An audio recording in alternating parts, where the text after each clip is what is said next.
Hello friends, it's Lisa and welcome to my bullet journal setup for June. I cannot believe we're already into June. I know I say this at the beginning of like every single bullet journal video that I create, but it's true, this year is flying by, but I'm really excited for June because that is kind of the start of summer and the summer weather and activities, and I just cannot wait. And this month for my bullet journal, I decided to go with a more simple theme. After last month's theme where it was a bit more detailed, a little bit more intricate and time consuming, I wanted to simplify it a lot for this month, so I went with a very simple blueberry theme. So as you can see for this main title page, I'm just drawing a bunch of little blue circles that are going to be the little blueberries with some little leaves coming out of them, and then I also draw a bit of a star shape, I guess, in the center of the blueberry to kind of create that little top of the blueberry where like the stem comes from. And I just think it's very simple, very cute though. I write June in the center of this little circle of blueberries that I created, and that's really it.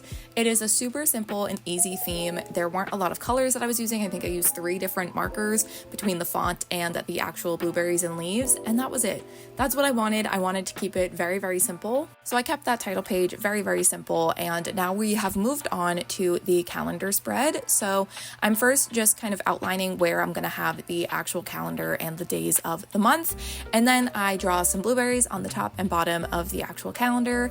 I have a little note section over to the right, and then I just write June up at the top, and I keep it again very simple. That is like the key word to this month, and I'm probably gonna say the word simple a lot of times in this voiceover, so apologies in advance. So a very easy theme to do. It was kind of like mindless and easy to set up. I didn't have to think about it too much because it was just drawing the same things over and over again and drawing very simple shapes. But I do really think it's cute. I think it's a bit summery as well. And to be honest, I feel like the more simplistic themes have been really helpful for me this year, where I haven't been feeling super inspired and super excited to be bullet journaling. I think like going forward, like maybe next year, I may or may not use a bullet journal. I might use some sort of different planning or planner. I'm not really sure yet, but I don't know, something about bullet journaling this year I've been really struggling with. And so the more simple themes that don't take a super long time to set up has kind of been my go-to. And it is okay for your bullet journal to be more simple and easy to set up. It doesn't have to be an art piece. I will say, like, my bullet journal is a creative outlet for me, which is why I do spend some time with it, and is also why sometimes I do themes like I did last May, where it's a bit more drawing heavy and a bit more time consuming, just because it is a creative outlet for me. But I think right now this is just like one of those things where I'm like, I have to get this done so that I can actually use it and use it for its function instead of more of a creative outlet. It's just not serving me, I guess, in that way right now, which is fine. So we'll see what I do bullet journaling wise next year. I definitely think I'm going to keep bullet journaling for the rest of the year and see if I can figure out what is and isn't working for me anymore. But anyway, random tangent about how I'm feeling about bullet journaling aside, I do really like the way that this calendar spread came out, and looking at June and looking ahead to the month, there's definitely some exciting things happening. I'm going to a wedding, and also just like the official start of summer happening in June is something I'm very much looking forward to. So I'd love to know what you're looking forward to in the month of June. Also, yes, you will see in this quick little overview shot, I did add the numbers to the calendar afterwards. You see me do this later. I did forget when I was setting up the calendar to add the numbers, but I do add them eventually.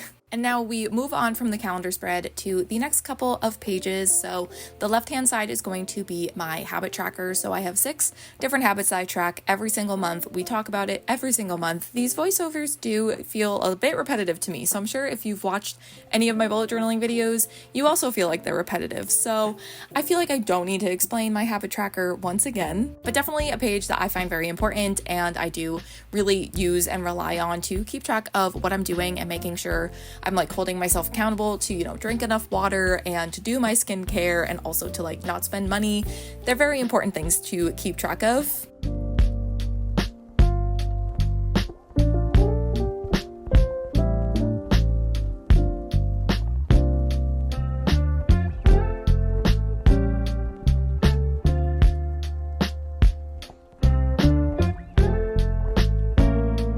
And moving over to the right side of this page, I'm going to have my playlist page. So this is just where I write down any of the music that I was listening to in the month of June. At the end of the month, I will take that time to write it all down.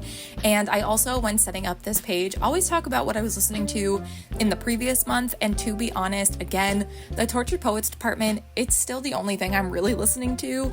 I have yet to branch out. I don't even feel like I've listened to like any other Taylor Swift music. Like it's just been that album over and over. But when I wasn't listening to the Tortured Poets department, I did occasionally listen to Risk by Gracie Abrams, which is her newest single. I know she has a new album coming out soon, and there's also a song that features Taylor Swift, so I'm very excited for that. But I'm also excited to hear the rest of the album. I hope that this one works a little bit better for me than her previous album, Good Riddance, did. I'm more of a fan of like her first like couple EPs than that album, so I'm hoping this new album is a little bit better or works a little bit more for me. But I'm excited to hear it, excited to hear the Taylor Swift song, and Risk was definitely a song that I was listening to in between Tortured Poets department listens.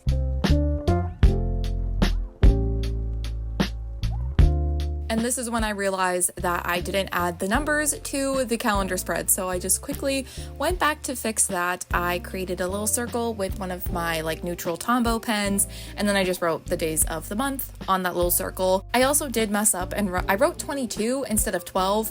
I was very focused on the way that I write my 2s, and then I just ended up writing 22 instead of 12. I don't know what happened, but I fixed that. The calendar spread was officially done, and then we move on to the final spread, which is going to be my first couple of weekly setups for the month of June. So for the weekly spreads, I again wanted the theme to be incorporated into these spreads, but obviously not distracting me from the lists and the things I need to keep track of, the things that are happening. So I just created some blueberries kind of going around the edges of the pages to bring that blueberry theme in. And plus these drawings were so simple, I was like, why not bring them in and why not draw them on the weekly spreads? I didn't think they would distract me too much, and they were also just really fun and cute to draw. So I do the bunch of blueberries kind of around the edges of the pages, and then I go in and create a different layout than I think I've used before for my weekly spreads. So for the actual weekly setup and the way I divided the boxes, I obviously create 7 boxes for the 7 days of the week, but I have 3 boxes going across the top, and then I have 1 in the center and then 3 more boxes beneath that. I don't know, just kind of switching it up. There's 7 boxes for each 7 days of the week, so that's really all that matters to me, and we'll see how it goes. I feel like I kind of stick to the same like layout every single weekly spread that I do, just because that's what works for me. But I've done kind of similar things like this before, but I've just used that center for like drawings, but I think making the center an actual box and for a day of the week, I think also makes sense. So I'm excited to try it out and see if this layout works for me. And I obviously do this on both sides for the first 2 weeks of the month, and I will just continue to repeat this layout throughout the rest of the month for all my weekly spreads. I don't do anything different week to week. I just like to keep things similar and cohesive, and then it's also like I don't have to use my brain to think of a new layout every single week. So this is what I'm doing this month, and we'll see how it works.